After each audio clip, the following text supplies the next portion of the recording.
Well, first and foremost, the shift to the right was not at all as much as many feared.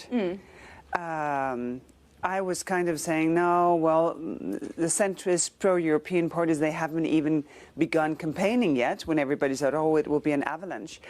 And we still have a pretty solid, stable, centrist coalition, all pro-European.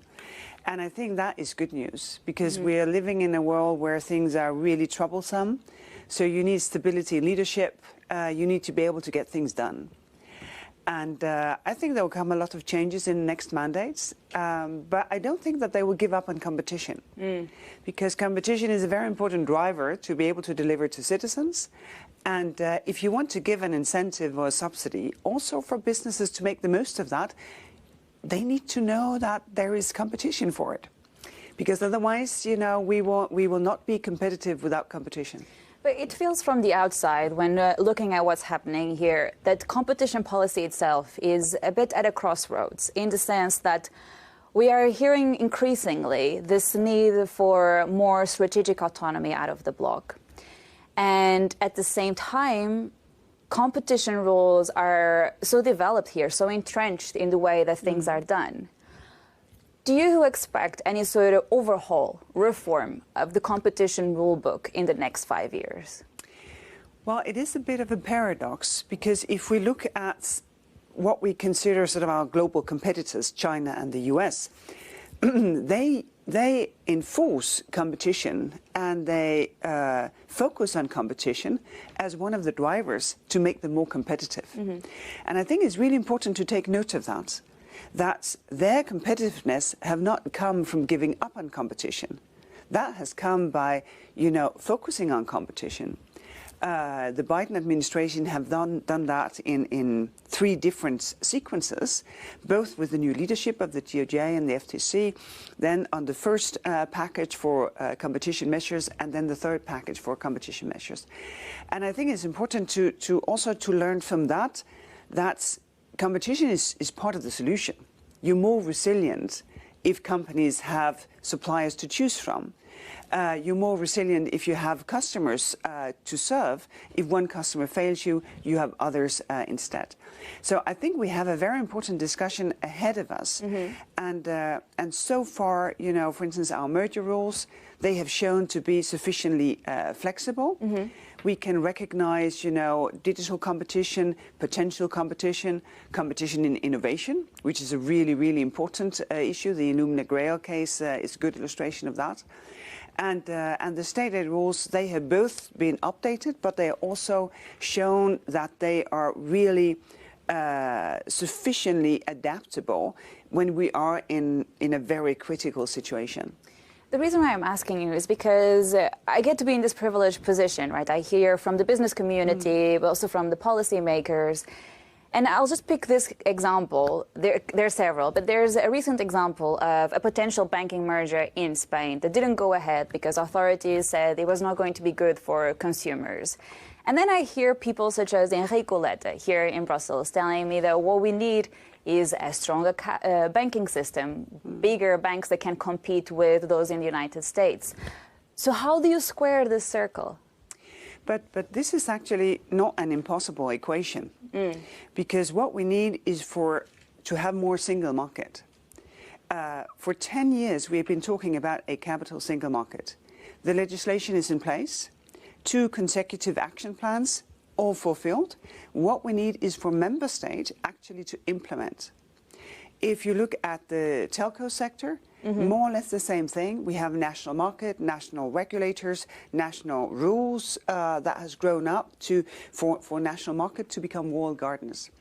We need single market. If we have scale in the market, we can also have scale in the businesses. And I have been listening to and participating in discussions about competitiveness for a very long time now. I have seen no progress on creating that capital market that will serve European businesses. We are less than half than the US market in equity, in bonds, and in venture capital.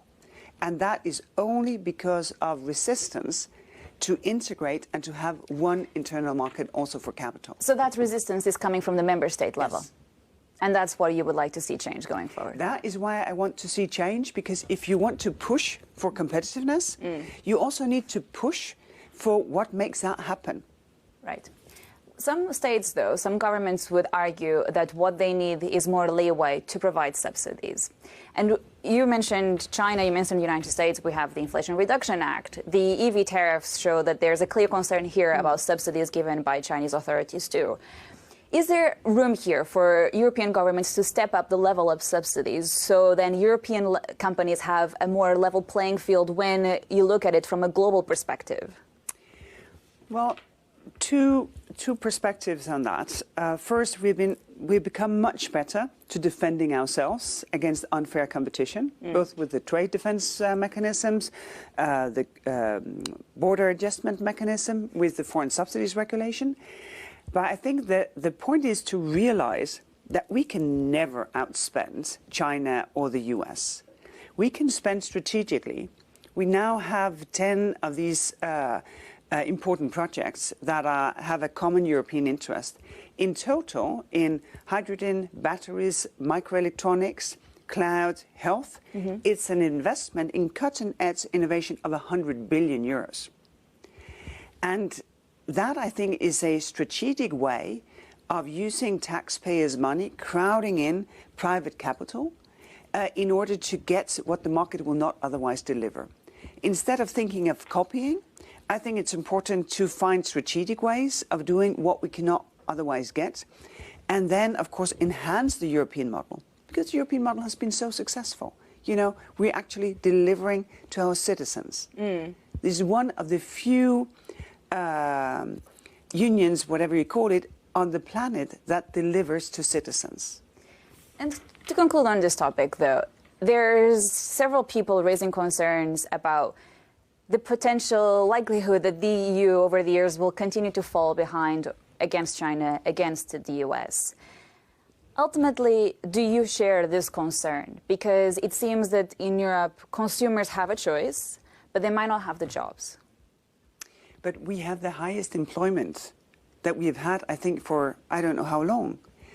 And for instance, I think it's important for people to realize that it's not, for instance, AI that will take your job. It's the other person educated to manage AI that might take your job.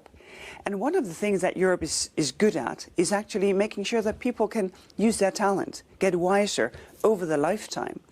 The Recovery and Resilience Plan in total has set aside 18 billion euros for just basic digital education. So my point is to say, let's not get distracted by what they are doing in the US and in China. Let's stick to our guns and make sure that it actually works. So be strategic. Be strategic and be European. Right. Let's talk about some of the ongoing work that your team is carrying at the moment. One of the open investigations is related to Microsoft and Teams. I know you can't give us precise details of ongoing work, but could you perhaps tell us whether this is likely to be concluded before the end of the mandate? Well, that is very difficult. You know, timelines are always difficult, but it's interesting because actually there are many who deliver sort of tools for you to work remotely, to have meetings with other people. And these tools, they have different properties, they come from different businesses. And it's really important that we keep having competition so that we keep innovating on how these tools work. Actually, I think a lot of people were a bit disappointed during the pandemic. Is this it? When we work remotely, because working remotely will be part of our working life. So we need competition, we need innovation in how we work. And this is why it is important that you can multi-home, as they say, that you can integrate different products and do that seamlessly. However, Microsoft seems to have already taken a couple of steps. They have announced that not just for Europe, but globally, they're going to be unbundling Teams from the rest of Office. Is this step likely to be enough to avoid antitrust charges? Well, on that I cannot comment. Of course, unbundling is important because unbundling is what gives you choice to put something else into your suite of working tools, and the seamlessness that the APIs actually work together also crucial. What we will conclude, I cannot say yet. However, Microsoft seems to be suggesting that they're willing to go further. So does that suggest that, can you just at least outline whether you are having constant or regular conversations with Microsoft on this matter, on this investigation? Well, we always have conversations with the parties, but of course it's important if we settle a competition issue, it needs to be effective and it needs to be fast. I also want to look at AI.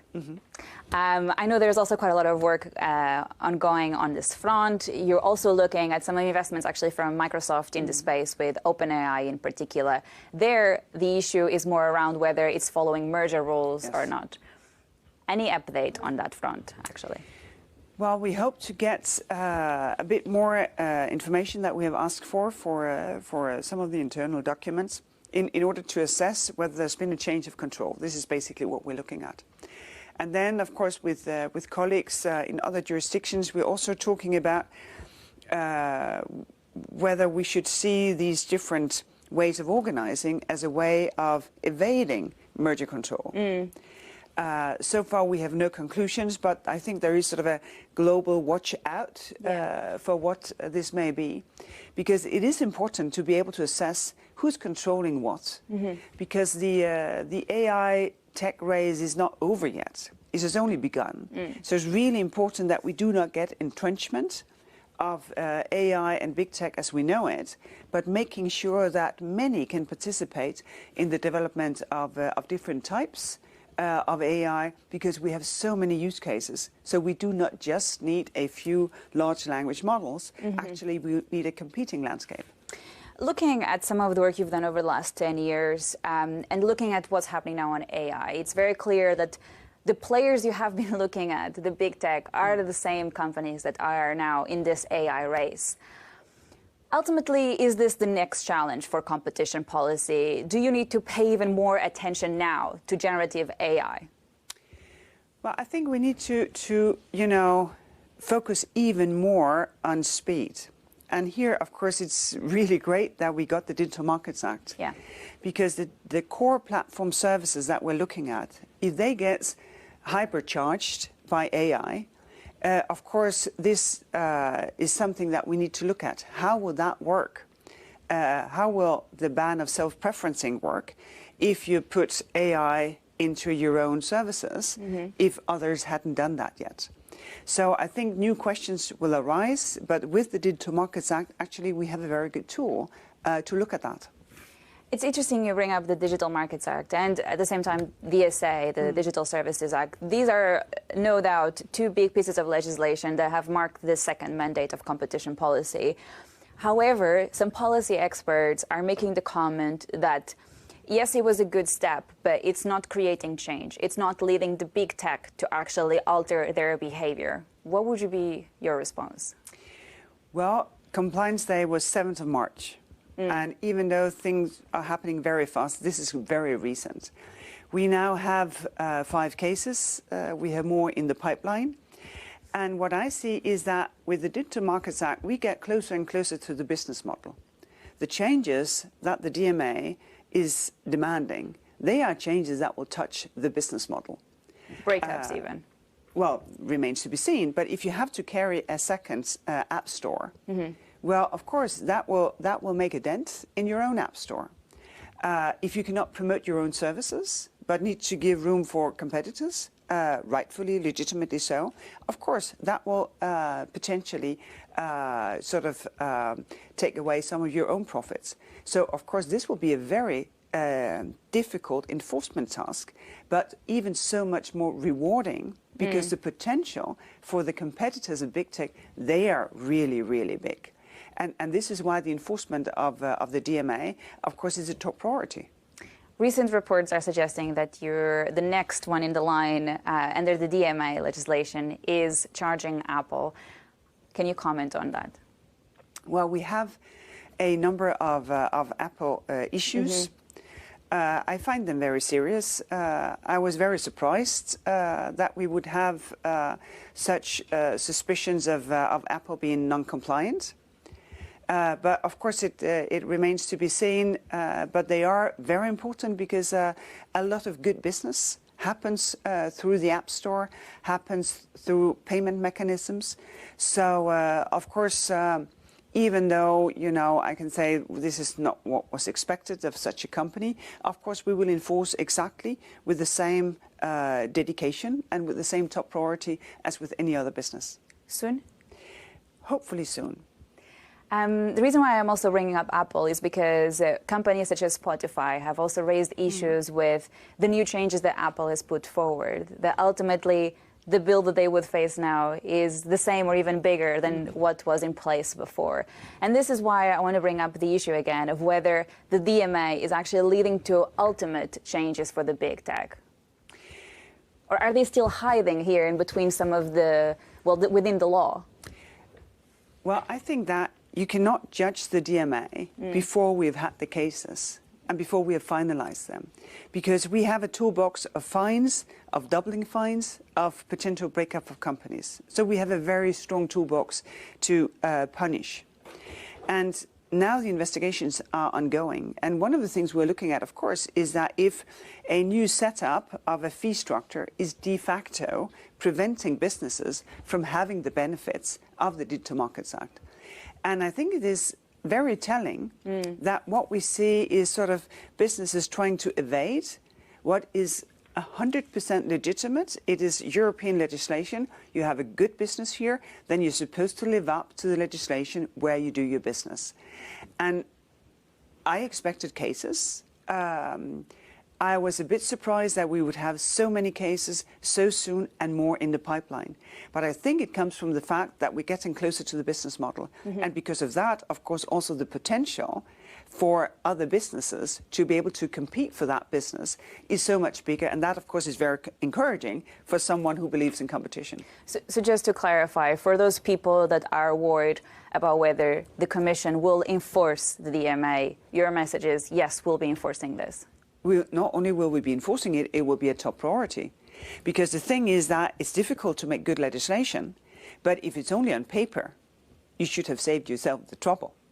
It's only when you enforce that you change the world, because only then do you change behavior.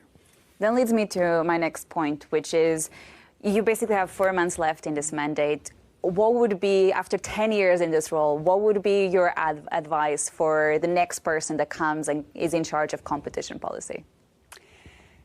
Focus on getting the job done.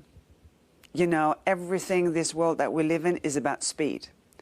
It will never be the same, because the ones who break the law, they have no obligations. Us who enforce the law, of course, we have obligations of due process, access to evidence, all of that. But that being said, focus on what is important, what has the strongest deterrence, the cases that will have the strongest effect. Because getting the job done, that is the most important thing that you can do. What do you think is going to be the next challenge? Because earlier we were suggesting that we were commenting on how this second mandate was particularly difficult compared to the first one, with the pandemic, with the war and so on. Obviously, there are certain events that you cannot prepare for, but what would you say, what do you foresee as the next big challenge for whoever takes over competition policy? Well, I think it's important to get back to what we call sort of normal state aid rules. Yeah. I think it's very interesting what Letta has suggested to make, what you have spent previously as sort of part of what you should contribute to European spending. On some issues, could be cutting-edge innovation, could be other things. So there will be very interesting discussions in how to make sure that when we invest more strategically, maintain the level playing field and competition, because competition is what makes your strategic investment effective. And we should never forget that the taxpayers who pay this, they get up every morning and they pay their taxes and they expect that things are done wisely.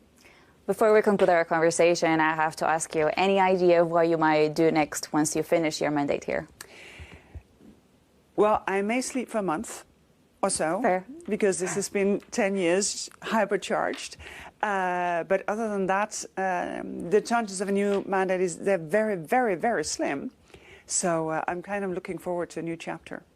Let's see.